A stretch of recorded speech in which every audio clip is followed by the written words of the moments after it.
Silalatu Gunung Salak. Silalatu Gunung Salak.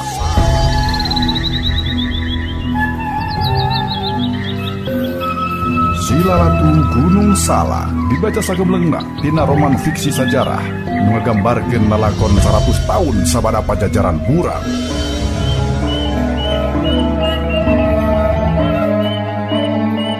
Lalampahan sanaya nu pinuh ku rupa-rupa carita tur warna kahirupan nu ngalaman babakti kaki Mas Tanu tapi kate weleh nandangan pitenah tur ngalaman huru hara di Bantarjati.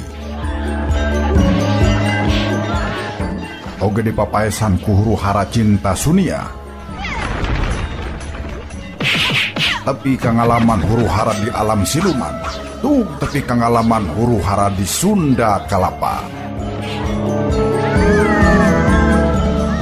Tong hilap subscribe, jempolna, bagikeun di medsos para wargi sadaya.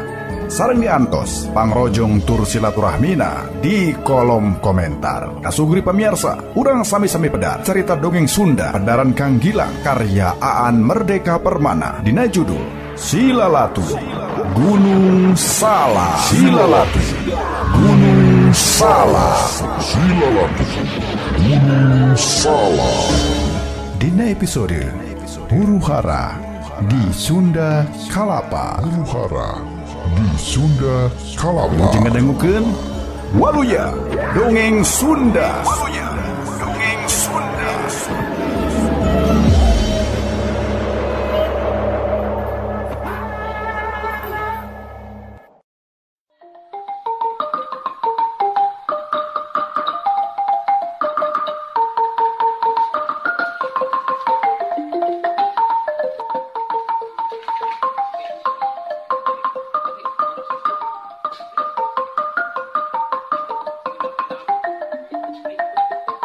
Tetela nyumput dina sedong sisieun darmaga teh mani kudu ngadaguan napikeun kapeuting kasugri. Sabab sapanjang beurang mah kalangkang urang kumpani teh teu boleh kabireungeuh tina sisi sedong. Lapar jeung tiris geus teu kawawa di lamun awak sanaya teh nya da lamun awak sanaya henteu kuat-kuat teuing mah manehna teh geus ditata di kudu kapiuhan. Sanggeus tengah peuting kaayaan kakara simpe tapi sanaya tetep ngajudi. Sanajan kaayaan geus simpe lain hartina eueuh urang kumpeni anu jaga. Datang tuna oge ku kajadian tadi beurang teh geus ngabalukarkeun kumpeni leuwih carincing deui. Sanaya turun tina sedong sanggeus kitu mah nyobaan ngojay kalawan ati-ati pisan.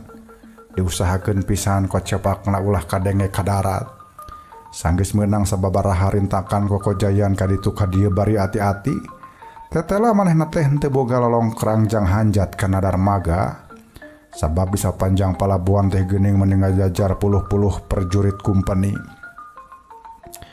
Ari geus nyaho kitu mah ngan lep bae sanaya teh teuleum deui. Sanaya ngoleang ka jero cai asoy-asoyan ka ditu ka dieu nepikeun ka hiji waktu mah pundukna teh karasa aya nu newak. Ruasna lain bobogohongan ditewak punduk di jero cai teh. Jurig cai kitu tapi mustahil jurig cai da ieu mah geuning leungeun manusia anu rek nyerak beuheung aing teh. Ceuk hate sanaya bade ngagurinjal ngalepaskeun pundukna. Sanggeus leupas gilak sanaya malik nyang hareup kusabab peuting ieu teh bulan masih keneh nembongan. Atuh sanaya oge bisa mireungeuh yen anu nakuk pundukna teh tetelah hiji jalma. Leungeun eta jalma teh ruwal rawel hayang nongtak awak sanaya. Kurang ajar, saha ieu makhluk teh? Balad kumpeni, piraku make dadaya kanan nusul-nusul ka jero cai sagala rupa. Ceuk hate sanaya bari terus ngajonan eta jalma anu siga-siga hayang ngabinasa manehna. Sanaya satekah pola hayang nyedikeun saha sabenerna ieu jalma teh. Ngan suku sabab kaayaan di jero cai ukur remeng-remeng atuh beungeut eta jalma teh hese ka titenanana. Untung sanaya mireungeuh gelang bahar anu nyabadagnya kandel dipake dina leungeun eta jalma atuh ku sebab kitu sanaya mah langsung bae apal. Baru si bajul buntung geuning kurang ajar. Piraku ieu baju teh rek ngabegel aing di jero cai. Nah disangkan aing teh boga harta gitu ha. Hate sanaya kacida keheulna. Angot mun inget yen ieu jalma rek ngabegal pakaya boga naki ogel basakeur aya dina parahu kidongdo mah.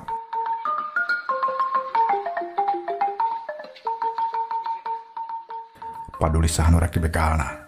Anu eces mah ieu jalma jahat kudu dibasmi. Ceuk hate sanaya bari terus nyampeurkeun. Si Bajul Buntung siga rada reuwaseun sabab anu tadina sanaya babalik setan hayang lumpat. Ayeuna mah malah sabalikna. Sanaya anu ngahajar rek nyusul-nyusul manehna. Danya sanaya asoy-asoyan ngadeuketan si Bajul Buntung sanggeus deukeut mah ngan gep bae. Newak leungeun si Bajul Buntung terus digunyang dipurilitkeun. Kusabab leungeunna nyerieun dipurilitkeun awak si Bajul Buntung oge milu murilit. Nutur-nuturkeun murilitna leungeun anu dipuntir ku sanaya.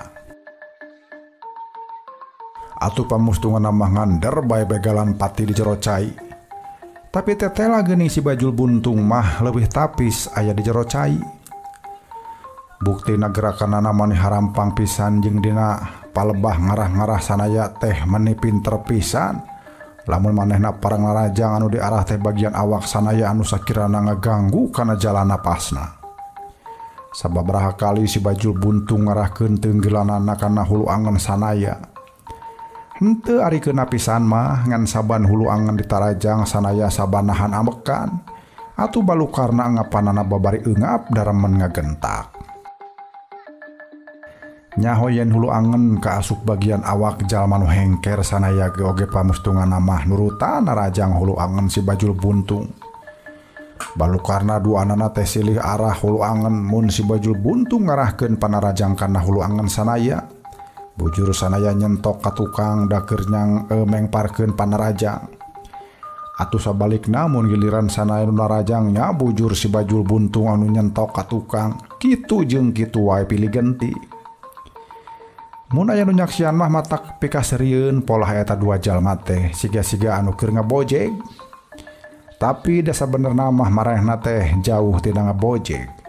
Nu puguh mah duaanana oge si Bajul Buntung anu utamana mah keur paeh poso hayang ngungkulan lawana. Malah lamun bisa mah hayang maehan anu jadi lawana harita. Ngan untungna sanaya mah sakumaha ngarasa keheul dumeh si Bajul Buntung sok bebegal oge. Henteu hayang mun kudu ngabinasa mah. Lumatak bitota mah oge asal bisa meruhkeun lawan we, geus ngarasa cukup pikeun manehna mah. Sanaya jeung si Bajul Buntung teh hantem we silih tonjok silih tongtak awak malah sakali mangsa mah. Sanaya teh ngajenggut buuk si Bajul Buntung terus digunyang ka kenca ka katuhu. Si Bajul Buntung sarua males nongtak leungeun sanaya atuh dua anana teh rame silih tongtak. Ngan sabot dua anana silih tongtak itu ti jauhna aya jalma sejen kokocepakan ngojay ngadeuketan. Sanaya mah bungah nu aya sabab tetela ari geus deukeut mah kanyahoan horeng nu datang teh geuning si iket hideung. Sanaya tutunjuk nuduh-nuduh kan awak si Bajul Buntung. Di ditu mah ngabejaan ka si iket hideung yen manehna teh keur begalan pati ngalawan bacot cai. Sabalikna si Bajul si Bujul. Aduh hapunten. Aduh kieu teh lilatik maca teh duh. Sabalikna si Bajul Buntung oge sarua nuduh-nuduh awak sanaya siga anu nuduhkeun ka si iket hideung malar mantuan manehna ngalawan sanaya. Malah kadienakeun mah sanaya herana taku tetela si iket hideung teh siga anu wawuheun ka si Bajul Buntung. Moal mah duanana teh saengko. Moal mah sabenerna si iket hideung teh gawe sapopoena mah jadi begal deui. Ceuk hate sanaya bingungeun. Bari kokojayan di jero cai si iket hideung teh mere isarah ka sanaya supaya daek hanjat ka luhur. Pon kitu deui si iket hideung ogen mere isarah ka si Bajul Buntung malar daek nuturkeun manehna hanjat ka luhur. Atuh pamustungan mah tiluanana teh irid-iridan ngojay ka luhureun beungeut cai. Munculna teh kabeneran ada jauh ti darmaga nepikeun ka sabobohan opsir kumpeni anu keur jaga teh teu bisa nangenan ka tengah cai. Sanggeus sirahna mumbul ka luhur si iket hideung mere isarah supaya bos sanaya bos si Bajul Buntung muru ka muara pentas ditu nyaeta pentaseun palabuhan Sunda Kalapa. Sanggeus anjog ka darat bari haruha hareho si ikat hideung teh nya campah duanana. Ari sia duaan teh. Udah nahaon bet silih gunyang di jero cai ha? Ceuk si ikat hideung ambek netaku. Bajul buntung tah begal, ceuk sanaya. Pelekuk, manehna teh pejuang deuleu. Di bejaan ku si ikat hideung yen si bajul buntung teh sasama pajuang sanaya mah ukur olohok kembang kadu. Pajuang? Piraku pajuang jadi bajo? Ngan sameme nampa jawaban oge ari sanaya mah ras kana pangalaman Bareto. Bareto oge zaman manehna kumaula ka Kimas Tanu. Rea bawahan Kimas Tanu anu biluk ka pajuang tapi bengkahna teh. Nya bengkahna jeung Kimas Tanu teh dumeh katohian boga polah jahat. Sanggeus diusir ku Kimas Tanu maranehna teh biluk ka pajuang. Moal masih bajul buntung oge sabenerna mah nyaeta begal nu ilu biung kana perjuangan. Ulah sagawaya ari jajabek teh. Sanajan nya aing teh sok ngabegal. Tapi anu rek dibegal oge dipilih heula. Urang kumpeni atawa bangsa urang anu pilu ka kumpeni ka kara ku aing dibegal. Ceuk si bajul buntung tu geunah ku tudingan sanaya. Tahu mah kitu, tetela bajul buntung teh geus milampah gawe anu kaliru kamari mah. Sebab anu rek dibegal di walungan Ciliwung teh sabenerna mah reng-rengan pajuang ti wewengkon priangan. Omong sanaya yang ingetan. Bahasa sanaya nyarita kitu si ikat hideung muralang kasih bajul buntung jiga rek ngageunggeureuhkeun. Yo aing oge aing mah pilih-pilih dina bebegal teh deuleu. Si bajul buntung malik muralang ka sanaya. Tapi nah atuh bajul, sia teh buat ngabegal sama pajuang. Si ikat hideung jadi nalengteng bisiknya si bajul buntung milampah kasalahan.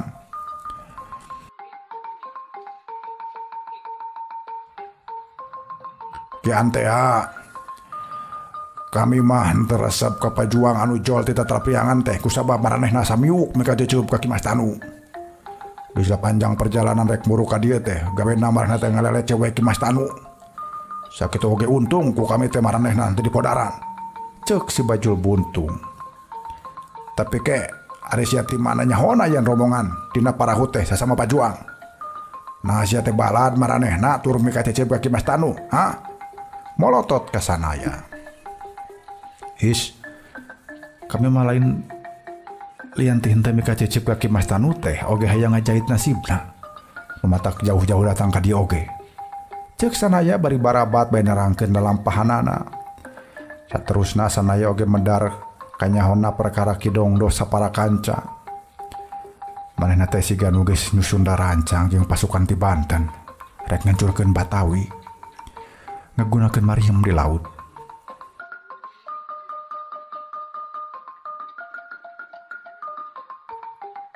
Ari sia nah rek kabalan ka mana sabenerna? Omong si bajul buntung hut het narajang ka sanaya.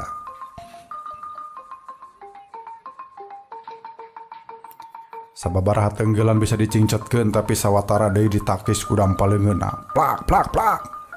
Tenggelan si bajul buntung anu ditakis teh karasa tarik nepikeun ka peureusna taku. Tapi si bajul buntung anu tenggelanana ditakisan teh kabireungeuh nyengir bari rumahu. Hal ieu teh ukur netelakeun yen tanaga sanaya leuwih gede batan si bajul buntung. Manggeus, areud. Si ikat hideung ngageunggeureuhkeun nu bitotama.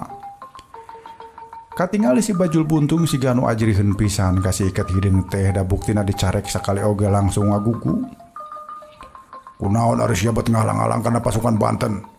Nepi ka henteu tulus ngagempur Batawi sia sanaya. Si ikat hideung nalengteng.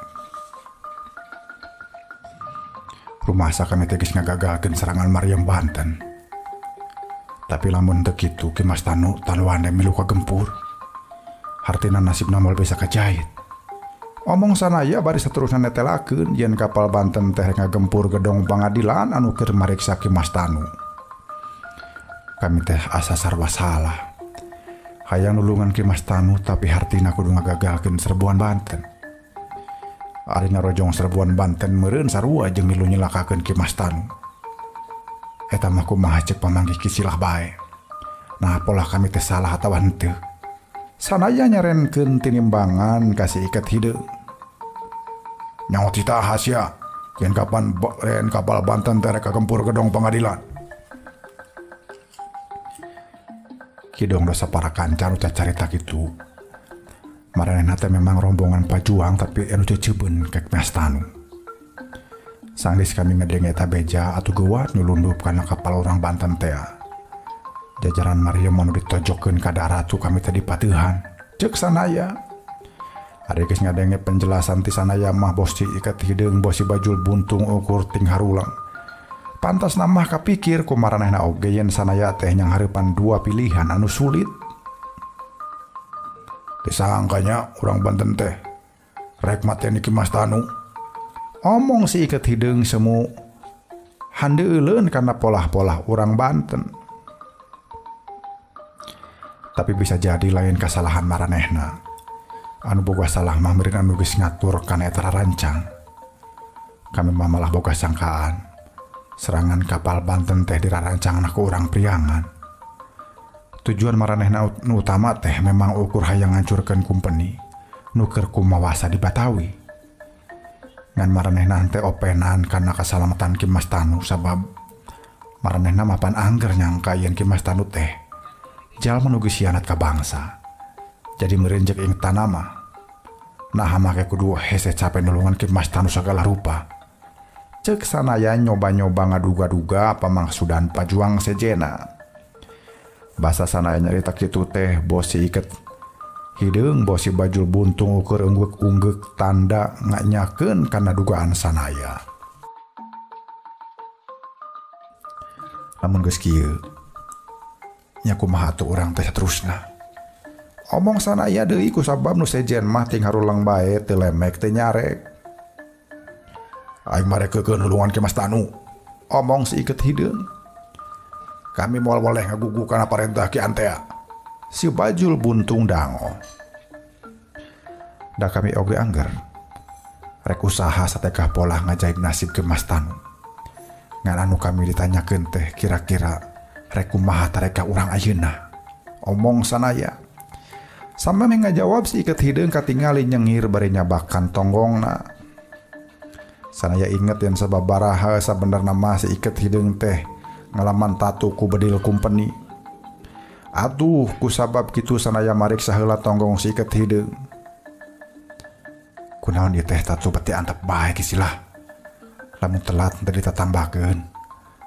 Lila-lila mah bakal buruk ieu teh. Ceuk sanaya bari terus mariksa tonggong si iket hideung. Mani telik da kaayaan teh ukur kacaangan ku cahaya bulan wungkul. Rek kita tambahkeun ka mana tuh pan kenyataan di Batawi teh keur sakieu gentingna. Mun kami neangan sim secina di kampung Pacinan meureun ditewak manten ku kumpeni. Tembal si iket hideung mani angger pupuringisan. Bari angger pupuringisan sabab palebah tatuna diragapan ku sanaya. Beuh. Sasemplekan timah pelar bedil teh. Nyirakam dina jero daging tonggong Ki Silah. Ceuk sanaya. Aing oge nyaho. Sia mangpat ngabejaan bulu tuur. Omong si iket hideung. Kudu dirabut ieu. Nyaho aing ge. Tapi nya saha atuh anu rek ngarabutna. Omong si iket hideung. Keun, urang rabut ku kami tembal sanaya. Sok atuh. Sanaya neangan rungkun anu buni anu sakirana sararea bisa nyalingker nyumput. Sanggeus manggihan rungkun jembet sanaya ngageroan kadua anana supaya pindah kadinya. Rek naon moe kudu pindah ka pola badinya. Omong si iket hideung. Heueuh kapan rek ngatambahkeun tonggong Ki Silah anu tatu. Atuh si iket hideung teh cengkat dituturkeun ku si bajul buntung. Kasampak teh sanaya keur ngahurungkeun seuneu ngagunakeun paneker awulna neangan dina kalakai garing. Henteu pati sababaraha lila seuneu geus ngagedur dina pangpung garing. Kadiekeun tah pesa teh. Ceuk sanaya kasih bajul buntung. Si Bajul Buntung ngasongkeun peso anu tita tadi nogel dina cangkengna. Congo peso tadi diangkeun kana durukan ari geus karasa panas masana yang ngagerowan si Iket Hideung supaya ngadeuketan. Buka bajuna. Si Iket Hideung ngagugu ngalaan bajuna. Ari geus kitu mah teu asa-asa nurihan tonggong si Iket Hideung. Atuh henteu kunggu si lage getih ngeburial tina tatu anu dibelek teh. Keclik sasamplekan timah tina pelor batu teh murah kana taneuh. Pikeun nutupan tatu supaya henteu hantem-hanteman kaluaran getih. Sanaya kokotetengan yang ramat lancah kana dahan-dahan tutubuhan. Ari geus meunang mah ramat lancah teh ditaplokeun kana palebah tatu si Iket Hideung. Sapeupeting si Iket Hideung teh awakna nirisan da meureun tatuna teh keur babareuhan. Ngan bubuhan jalma kuat manehna mah teu riuk-riuk jiga anu keur gering. Malah mabatan ngadarasakeun kanyerina si Iket Hideung mah ngadon nyarita yen kumaha bae oge. Kimas tanu teh kudu dijait tina kungkungan kumpeni. Kumaha carana atuh? Jeung sanggeus unggah balewat tangan tadi beurang teh kumaha nasib Kimas Tanu pamustunganana. Omong sanaya hariwang. Same ngajawab eta pananya si Iket Hideung teh medar heula lalakonna. Cenah sabenerna mah manehna teh geus ampir bisa nyulusup ka jero rohangan pangadilan saumpama di luar teu kadenge ribut-ribut mah. Anu ngawal Kimas Tanu teh mana ku kekep-kekep teuing. Absir kumpeni di gedong pangadilan teh jumlahna mah 500 jeung maneh samagreng ku badil. Kusabab kitu aing teu bisa sagawayah muburut ka tengah gedong. Ceuk si Iket Hideung. Atuh kusabab kitu cenah si Iket Hideung teh pamustunganna mah nyumput we dinu buni bari ngadadempes ngadengekeun putusan sidang. Tadi nama Kimas Tanu tadi pulut hukuman gantung. Ceuk si Iket Hideung. Baruk. Oh gitu. Ngan Kimas Tanu teh loba dibela deui. Cenah kasalahan berat nu dipilampak ku Kimas Tanu teh nya eta salaku pejabat tinggi di kalangan POC geus kumawani ngarojong pemberontakan anu dipimpin ku Kanjeng Haji Prawatasari. Kanjeng Haji Prawatasari teh musuh kumpeni pangjugalana. Kanjeng Haji Prawatasari teh geus nyieun karugian anu gede kacida ka kumpeni. Ari ieu cenah ngadon diholojong ku Kimas Tanu. Kumata Kimas Tanu teh tadina mah diancam hukum pati. Ngan ku Dewan Pembela Kimas Tanu teh dientengkeun hukumanana. Kusabab cenah kumaha bae oge Kimas Tanu teh buka jasa ka kumpeni. Ngabukbak leuweung nepikeun karobah jadi kebon anu kacida matak ngahasilkeun anak keur kumpeni. Kumaha cenah ayeuna hukuman anak keur Kimas Tanu? Ceuk sanaya panasaran. Malah masih Bajul Buntung oge meuni dengdek-dengdek bae sabab hayangeun gira nyaho kumaha pamustunganana nasib Kimas Tanu. Kimas Tanu anu tadina diancam hukuman pati teh dientengkeun jadi hukuman buang salila 50 tahun ke Afrika Kidul. Ceuk si Iket Hideung. Dihukum buang 50 tahun? Sanaya reuwas. Dibuang ke Afrika deui. Si Bujul Bantung oge ngalenggak reuwas. Nya kitu pisan. Tembal si Iket Hideung ngarenghap lungse. Masih kena aya harapan. Ceuk sanaya samunga huleng. Harapan kumaha? Si Bajul Buntung ngareret ka sanaya ka baku pangharapan. Nya masih kena leuwih hade ditibanan hukuman buang. Tibatan dihukum pati mah. Omong sanaya. Kenah bae sia mah capek teh. Sanajan ukur dihukum buang oge deuleu. Tapi ari dibuangna salila 50 tahun mah. Nya meureun ngadon sasorok kojor di dituna. Mangkane ngapreka teh atuh pikiraneun. Nah di palebah mananya ari negeri Afrika teh. Omong si Bajul Buntung bareng ngaliuk ka si Iket Hideung. Anu ditanya mah ukur ngarenghap panjang. Tapi bener cek ceritaan si sanaya. Yen urang teh masih kene boga harapan. Omong si Iket Hideung.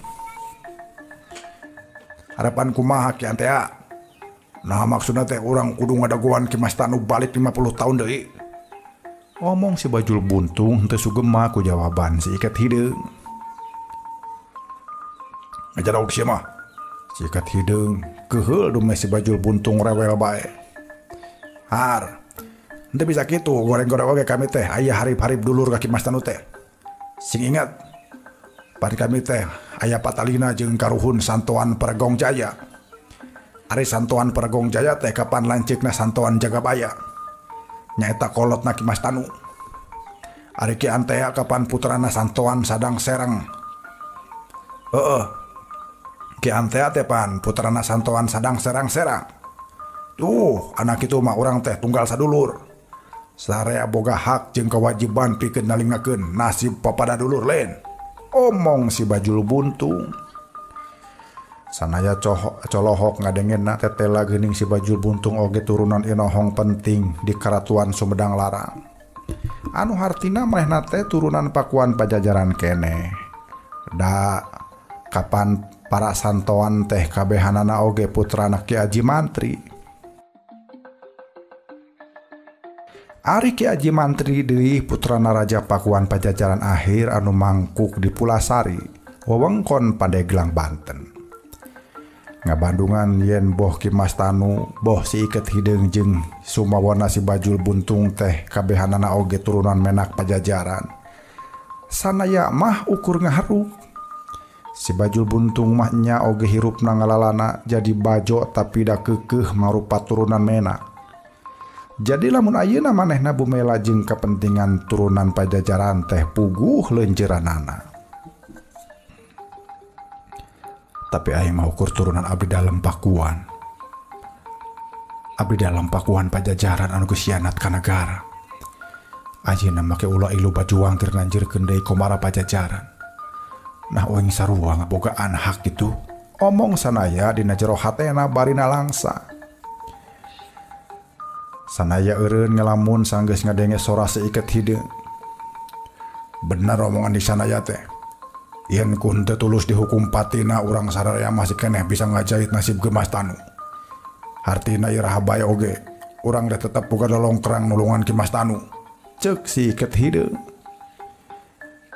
Nya tapi lain hartina ngadagoan Kimas Tanu dibuang heula ka Afrika. Omong si Bajul Buntung ngeceskeun.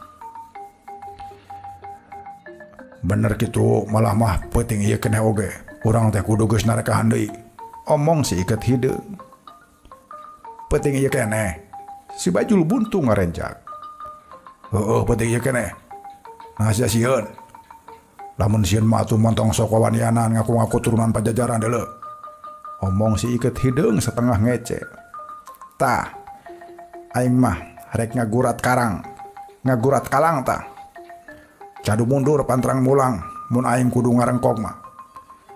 Ngan anu kudu dipikiran deui mah nahan terusuh teuing mun kudu peuting ieu urang kudu narekahan deui teh. Si Bajul Buntung nyaan ngagurat kalang ku congo peso bogana. Nah make risi mun peuting ieu. Tempas si Iket Hideung. Sabab tadi geus aya geger. Meureun sahanteuna pasukan kompeni Ariatna pisan dina peuting ieu teh. Mungguh mantak pikahartieun sanaya pamedengan si Bajul Buntung teh ka Sugri. Tapi malah kami mah boga panyangka sejen. Manehna moal ngajaga Kimas Tanu popohoan. Si Iket Hideung nyarita sabalikna. Nah kisilah maka mikir kitu. Giliran sanaya anu ngarasa panasaran. Nah sia oge sarua ngarasa sieun. Omong si Iket Hideung muralang ka sanaya. Lain perkara sieun jeung henteu. Tapi anu penting mah urang teh kudu bisa ngijir-ngijir piuntungan. Nah mun urang ngarurug tempat tahanan Kimas Tanu pasti bakal hasil. Sing inget. Kisah babaraha kali tareka urang dina hayang ngajait Kimas Tanu teh ngan gagal jeung gagal bae. Atuh lamun sakirana peuting ieu bakal gagal. Asa teu kaharti maksakeun bae oge. Cek sanaya. Jadi kudu iraha atuh kira-kira nulungan Kimas Tanu teh. Ceuk si Iket Hideung bangun teh sabar. Nya, urang teh ngan waktu anu mustari we. Sanajan tangtu bae ulah nelat-nelatkeun maneh. Sabab bisi Kimas Tanu diakut ka pangbuangan. Ceuk sanaya. Tah waktu anu mustari teh nya peuting ieu pisan. Si Iket Hideung keukeuh kana pamedeganana. Nah, sabab kumpeni moal ngajaga Kimas Tanu bari ka Cidakekepna. Tembal si Iket Hideung. Nah, sanaya angger panasaran. Kahiji, pasukan kumpeni ngajaga bakal nyebar di Batawi. Dumeh tadi berang kanyawan. Gempuran kaum pajuang teh datang ti mana mandi. Anu kaduana, kumpeni moal nyangka yen gempuran ka Batawi teh ngan ukur hayang nulungan ke Mas Tanu. Jeung nu katiluna, sanajan di mana bae Ki Mas Tanu ditahana pasti moal dijaga kekep sabab maranehna bakal ngajudi yen urang dina peuting ieu teh moal nulungan Ki Mas Tanu. Ceuk si ikat hideu. Nah kumpeni make bisa nyangka kitu. Ceuk sanaya teu boleh panasaran. Sabab urang geus mikir kitu. Da buktina tadi geuning si Bajul nyarita naon. Ceuk si ikat hideung bari neuteup ka si Bajul buntung. Tadi kami nyarita yen peuting ieu kumpeni teh pasti ngajaga iatna pisan. Sabab tadi beurang geus aya geger. Jadi hadeda mah peuting ieu teh urang mah ulah ngarurung kumpeni. Da pasti keur ariatna pisan. Tembal si Bajul buntung. Tah jalan pikiran orang sarupa kitu teh dipake teh cekelan kumpeni teh. Barehna yakin yen urang teh mikirna kitu. Nu matak yakin kitu atuh dina peuting ieu marehna teh moal ngajaga Ki Mas Tanu kalawan kekep. Sabab marehna teh percaya yen urang moal ngalurug ka kamar tahanan Ki Mas Tanu. Kumaha ngarti? Ceuk si ikat hideung. Mimitena masih Bajul buntung teh ngaulang bari halisna kerung-kerung bae ngan sanggeus rada lila manehna unggeuk tanda ngarti kana jalan pikiran si ikat hideung. Alhasil urang kudu nyieun tarekah dina peuting ieu kenehnya. Ceuk si Bajul buntung mereketkeun pereupna. Nya, kudu peuting ieu keneh. Tembal si ikat hideung. Kisilah nyaho.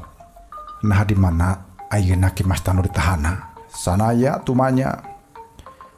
Cek caritaan pihak pengadilan mah cenah sabot nungguan iraha-irahana Ki Mas Tanu diiangkeun ka pangbuangan di Afrika. Cenah rek diberok heula di penjara Stadhuis. Cek si ikat hideung. Penjara Stadhuis? Cek si Bajul buntung ngagerenyem sorangan. Sabenerna mah Stadhuis teh lain ngaran hiji penjara tapi ngaran pikeun lingkungan gedong-gedong pemerintahan POC.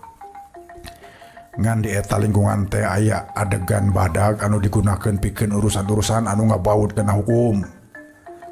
Nya di dinya teh aya pangberokan kaayanana pika keungeunana. Ceuk si ikat hideung deui.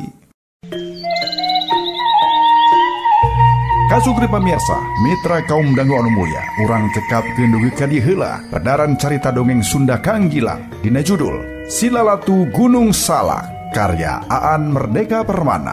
Orang tepang dangu di enjing di channel YouTube Dongeng Sunda Kang Gilang, Gilang Kasnadi Channel. Wilujeng kantun Waluya Dongeng Sunda. Waluya Dongeng Sunda.